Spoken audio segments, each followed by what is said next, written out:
आज हम बात करेंगे एक ऐसे विषय पर जो हम सभी के जीवन में कभी न कभी छू जाता है, दुख। और इसे नष्ट करने का रास्ता हमें भगवान बुद्ध के विचारों से मिलता है। बुद्ध ने हमें सरल लेकिन गहरे सत्य बताए, जिन्हें अपनाकर हम दुख से मुक्ति पा सकते हैं। तो चलिए इसे आसान और स्पष्ट तरीके से समझते हैं। 1. दुख को समझें। बुद्ध ने कहा कि जीवन में दुख है। यह उनका पहला नोबल सत्य है। दुख सिर्फ शारीरिक पीड़ा नहीं, बल्कि मानसिक और भावनात्मक तकलीफ भी है। जैसे किसी अपने का खोना, अपेक्षाएं पूरी न होना या मन का बार बार भटकना। लेकिन बुद्ध ने यह भी कहा कि दुख को समझना ही उससे मुक्ति का पहला कदम है। तो सबसे पहले अपने दुख को देखें।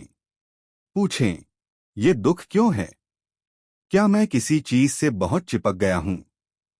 क्या मैं कुछ ऐसा चाहता हूं जो मेरे नियंत्रण में नहीं? उदाहरण के लिए, अगर आप नौकरी खोने से दुखी हैं, तो क्या दुख नौकरी जाने से है या उससे जुड़ी आपकी अपेक्षाओं से? इसे समझना जरूरी है। 2. दुख का कारण, आसक्ति और अज्ञानता। बुद्ध का दूसरा नोबल सत्य कहता है कि दुख का कारण है हमारी आसक्ति, तृष्णा और अज्ञानता। हम चीजों, लोगों या परिस्थितियों से चिपक जाते हैं। हमें लगता है कि अगर हमारे पास ये होगा तभी हम खुश रहेंगे। लेकिन बुद्ध कहते हैं, ये सब अनित्य है, यानी बदलने वाला। उदाहरण के लिए, मान लीजिए आप अपने फोन से बहुत प्यार करते हैं। अगर वो टूट जाए तो दुख होता है। लेकिन दुख फोन टूटने से नहीं, बल्कि उससे आपकी आसक्ति से है। तो क्या करें? बुद्ध कहते हैं, आसक्ति को छोड़े। इसका मतलब ये नहीं कि आप कुछ चाहें ही ना, बल्कि ये समझें कि सब कुछ बदलता है। जब आप इस सत्य को स्वीकार करते हैं, तो दुख कम होने लगता है। 3. दुख से मुक्ति संभव है। बुद्ध का तीसरा नोबल सत्य है, दुख का अंत संभव है। इसे निर्वाण कहते हैं, यानी वह अवस्था जहां दुख पूरी तरह खत्म हो जाता है। ये कोई जादू नहीं, बल्कि एक ऐसी मानसिक स्थिति है जहां आप शांति और संतुष्टि में रहते हैं, चाहे बाहर कुछ भी हो। बुद्ध कहते हैं, इसके लिए आपको अपने मन को शुद्ध करना होगा। और ये हमें उनके चौथे नोबल सत्य, अष्टांगिक मार्ग की ओर ले जाता है। अष्टांगिक मार्ग, दुख नष्ट करने का रास्ता। बुद्ध ने अष्टांगिक मार्ग को दुख से मुक्ति का रास्ता बताया। इसे 8 हिस्सों में बांटा गया है। और ये कोई जटिल नियम नहीं, बल्कि जीवन जीने का तरीका है। इसे मैं आसान भाषा में समझाता हूं।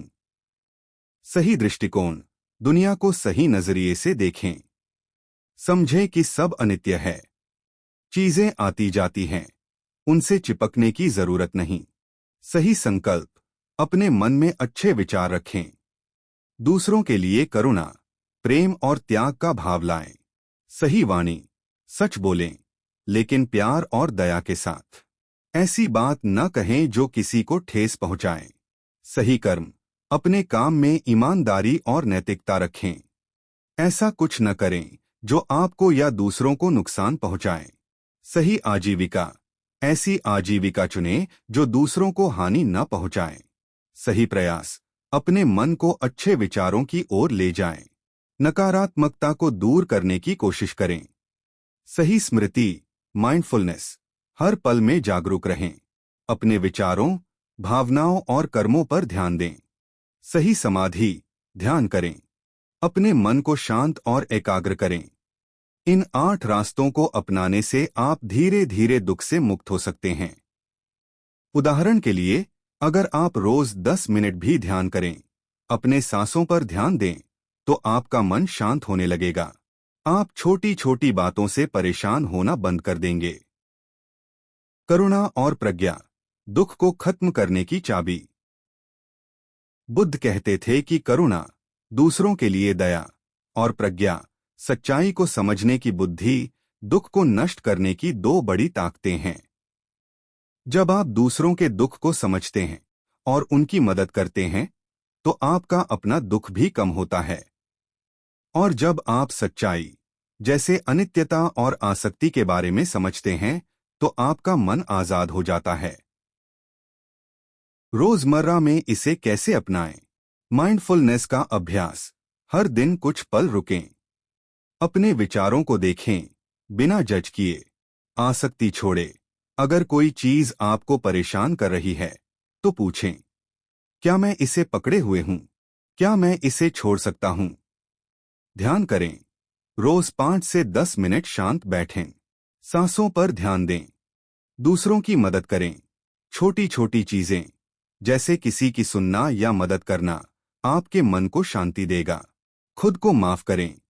कई बार हम अपने आप से नाराज रहते हैं। बुद्ध कहते हैं, खुद के प्रति भी करुणा रखें। अंत में बुद्ध का संदेश बहुत सरल है। दुख को नष्ट करने के लिए अपने मन को समझें, उसे शांत करें और सही रास्ते पर चलें। ये रास्ता आसान नहीं, लेकिन हर कदम आपको आजादी की ओर ले जाता है। तो आज से एक छोटा कदम उठाएं, शायद 5 मिनट का ध्यान या किसी के लिए एक छोटा सा अच्छा काम। धीरे धीरे आप देखेंगे कि दुख का बोझ हल्का होने लगा है। क्या आप तैयार हैं इस रास्ते पर चलने के लिए? बुद्ध का मार्ग हमेशा खुला है और ये आपका इंतजार कर रहा है।